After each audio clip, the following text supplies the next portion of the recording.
It's my honor to introduce our first award recipient, Siri Lee. While at the University of Chicago, Siri studied abroad in Beijing, China on a direct exchange program through Peking University.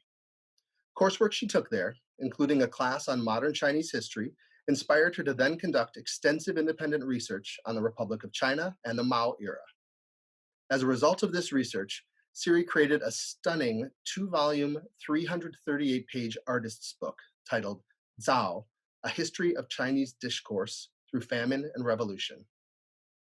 Zhao satirically reconstructs the events leading up to and during the Great Leap Forward and Cultural Revolution, Maoist movements that were supposed to shepherd China into an unprecedented communist utopia, but instead ushered in the worst famine in recorded human history, decades of the most successful and pervasive ideological indoctrination of a population, and a near civil war that saw the mass persecution and murder of so-called counter-revolutionary intellectuals across the country. Notwithstanding their cumulative death toll through famine and civil violence of an estimated 20 to 63 million people, these tumultuous political movements continue to be censored in mainland Chinese scholarship and public discourse. In his nomination letter, Dr. Patrick Jagoda stated, quote, "This project could never have been realized without Siri's presence in Beijing. Furthermore, Siri's independence in tracking down and copying vast amounts of materials exceeds the commitment and follow-through that I've ever seen from an undergraduate student working on this kind of historical and artistic project. Please join me in welcoming Siri to present her research project." Thank you for that introduction, and to everyone for tuning in. I'm Siri Lee, a recently graduated English and Visual Arts double major from the University of Chicago. I would like to first thank the Forum on Education Abroad for giving me this opportunity to share with you an experience and project that have been incomparably meaningful and transformative. This experience revolves around the time I spent in Beijing the spring and summer of my junior year as an exchange student at Peking University, or PKU for short. As a Chinese American who spent part of my childhood growing up in Beijing, I have always wanted to go back and study there in a higher education setting and interact with other young adults my age. In fact, PKU was my mother's alma mater, which is a major reason for why I chose to study there. While at PKU, I was largely left to my own devices and put together my own plan of study and play. I took literature and history classes with native students, explored the city, reconnected with some family, made new friends, interned at an independent art space and at 2 local game companies, and delved into the local archives. I was especially interested in mainland propaganda from the Mao era, so the 1950s through the 1970s. After returning to the US, I continued to borrow research material at UChicago, so that I eventually assembled my own reserve of scholarly books, articles, and over 7,000 photos and scans of primary sources. Up here are some examples of the archival propaganda that I found.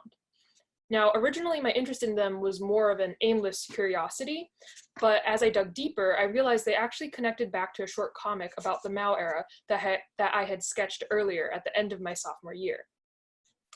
This comic had been very roughly drafted in a random and fleeting moment of inspiration, and had not been part of my motivation when deciding to go to PKU.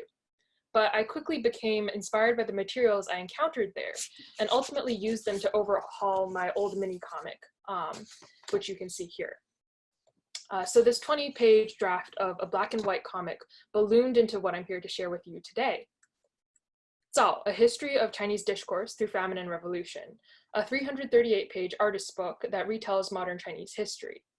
And just a technical note as we proceed, in the ensuing slides, those with red strips on the left, like this one, will be showing spreads from my book. Now, just to orient you, the word Zhao is the pinyin or romanized form for multiple Chinese characters with different meanings. So as you can see from this slide, Zhao can refer to characters that mean rebel, create, noise, kitchen stove, and more, and is therefore playing with all of these associated meanings. Of course, this romanized title is also deliberately playing with the ambiguity of meaning across translation itself, since Zhao is a bilingual book. But now, to give you an even better sense of what Zhao is all about, let's start with a story about fruit. Over the course of my research, I discovered that during the Cultural Revolution, apparently a craze for mangoes swept the nation because Chairman Mao gifted some to some workers, which led to mangoes being featured in propaganda posters, being the objects of ceremonious worship, spawning a wave of mango merchandise, and going on exhibition tours throughout villages in the countryside. Frankly, when I first encountered this story, I couldn't believe it until I asked my mom, who grew up during the Cultural Revolution. And she recalled that, yes, in our home, we even had a plastic mango replica in a special glass box for veneration. That family heirloom has unfortunately since been lost in time. So this sort of ignorance may seem kind of funny, but it is by no means innocuous. It is this very ignorance that gives rise to the more harrowingly unbelievable stories that I encountered over the course of my research, like how a villager was publicly humiliated and then executed for comparing one such exhibited mango to a mere sweet potato. At the same time, middle school girls would brag about torturing and murdering their teachers in order to protect Chairman Mao in struggle sessions like the ones you see pictured here. Radical youth would demolish ancient cultural relics, and so much more. All these stories seem to come out of a fever dream, and they confirmed to me something I had vaguely sensed even as a child, listening to my older relatives reminisce on the hunger and violence of life during the Cultural Revolution, that the Mao era was exemplary in a sort of cognitive dissonance. On the one hand, you had endless visions of paradise promoted by the state, and yet on the other hand, scholarly records show that tens of millions of people were starving to death, are being persecuted for political reasons, as I tried to visualize in spreads like this in Zhao. I came to realize that this abundance on the one hand and destitution on the other were really just two sides of the same coin, material and intellectual poverty. So I wanted to make an artwork that would express this double essence, and that would also reflect on the difficulty of retroactively imagining what that era was like. Because to my contemporary sensibility, it seems absurd on so many levels. How could so many people have been so blindly and fanatically loyal to a regime that was starving them to death? So some overarching questions I had when making Zhao were, how do you enter a historical period that is so traumatic, idealistic, and overall far removed from present sensibilities across linguistic, cultural, temporal, and geographical barriers? How do you retell a history that defies belief? How do you place both these statistics that you see on the left here and propaganda like this on the right on the same aesthetic page? And how do you capture truth that is stranger than fiction? My answer was to create strange fiction. In response to this problem of how to exhume massive historical trauma from under the veneer of exuberant propaganda and contemporary amnesia, I resorted to a mishmash of visual and literary strategies like you see here. Archival images, historical research, personal memoir, fictional storyline, bilingual translation and mistranslation, critical analysis, and digital illustrations. These strategies form an overarching narrative genre that I call faction, a hybrid of fact and fiction. What this means is that I interweave and interrupt factual historical accounts of the Mao era with my own overtly fictional narrative. Specifically, Zhao asks readers to reimagine 20th century Chinese society as Siamese society, an alternate civilization that practiced lingua culture, a conflation of linguistic and agricultural production, wherein words and food were literally the same. Under this logic, language was eaten as discourse, propaganda force-fed as cropaganda, which you can see in this slide being done to the newborn baby in the form of sunflower seeds. And the Mao era's ideological destitution and physical famine become identical. This speculative narrative is also interspersed with my mother's childhood memories of the Cultural Revolution, a snippet of which is shown here. This is my visualization of a struggle session that was launched against my grandparents when my mom was just 7 years old.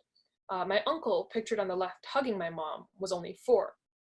This past summer, I returned to Beijing for other reasons and took the opportunity to visit my grandparents' old home just to physically retrace where the struggle session had taken place with my mom. So the process of creating Zhao has also been a very personal, familial process of passing on and inheriting these memories. So I could just go on and on about all of the artistic choices I made, but I'd like to zoom back out to the larger context of my project. My experience at PKU was so valuable, not just because of the archival opportunities, but also because being there to see the ideological direction the university, the city, and China at large were going in gave a real sense of urgency to my work. While I was studying historical Maoist propaganda, I noticed that contemporary pro-chairman Xi Jinping propaganda had escalated to infest everywhere from public parks to university canteens. Which is not to say that pro-Mao propaganda has disappeared whatsoever. Up here you have a photo I took of a quote from Mao engraved into a stone slab right in front of one of PKU's student centers. But elsewhere, you'll enter streets emblazoned with nationalistic and pro-Xi slogans. Shortly after I arrived in Beijing, Xi also changed the constitution to remove presidential term limits, hearkening again to the policies and cult of personality of the Mao era. And yet, very few people seemed aware or to care about this reproduction of history. In fact, I would say that this deteriorating public memory is in turn enabling history to repeat itself. One time I borrowed a propaganda poster and the librarian told me that it had never been borrowed in the history of the library. The poster itself was in horrible, tattered, and oddly damp condition. So here you have these invaluable primary sources so poorly preserved that they are physically disintegrating, and their doppelgangers are proliferating in the streets. Mainland textbooks also recently rebranded the Cultural Revolution from 10 years of catastrophe to difficult explorations. And lastly, let's talk about Baidu, which for those of you who are unfamiliar is basically mainland China's Wikipedia, except with a hefty dose of state intervention for quality control purposes. Nonetheless, I had consulted the Baidu entry on the Great Leap Forward back in 2018 when I was first putting Zao together. And back then, they actually had a section that gave statistics for the resulting famine deaths. Of course, it was the lower end estimate of 20 million, but still, it was something. However, a few months ago, I revisited the page and realized that the current entry no longer looks like what I screenshotted back in 2018. Because in between my visits, they had removed that entire section, which had been the only section with any death toll figures. So in the face of this eerie convergence of my historical study with events unfolding in real time in China, it has become all the more imperative to recuperate, preserve, and address these invaluable but increasingly endangered historical experiences, memories, and artifacts. So be it as a person, thinker, or artist, this experience was completely life-changing. I feel like Zao is a project that has wrapped my whole life and self into it. My Chinese American background, my bilingualism, my family's memories, my academic and artistic interests. As my first major work, Zao made me realize that I wanted to make visual stories that combine deep research and language like this for the rest of my life. As a result, I am now pursuing a digital and graphic design certificate at the Parsons School of Design in New York, and recently finished applying to MFAs, with Zao, of course, as the centerpiece of my portfolio. After receiving some university funding to put together this exhibit pictured here, Zao also went on to win a thesis prize in UChicago's English department, inclusion in a global exhibition program and New York Art Festival, and funding to print more hard copies. I've also uploaded the entirety of Zao online for free reading, so take down and circulate this link if you so desire. I'd like to end with my thanks to the Forum on Education Abroad for being one of the first institutions to recognize this project, to Sarah Walter and Lauren Schneider from UChicago's Study Abroad Department for nominating me and jumpstarting this whole process, to my professors Patrick Jagoda and Zachary Samlin for their unceasing advice and support for this book, to Amelia and everyone else who has been working so hard to navigate these changing conditions and to push the conference forward despite the challenges, to Scott for mentoring me these past few months, to my parents for their unwavering faith and interest in this project, to everyone here for listening, and to the artists, writers, and scholars who have come before me and inspired me in trying to spread awareness of one of modern human history's most severe ideological and humanitarian crises, whose magnitude is matched only by its obscurity. Thank you.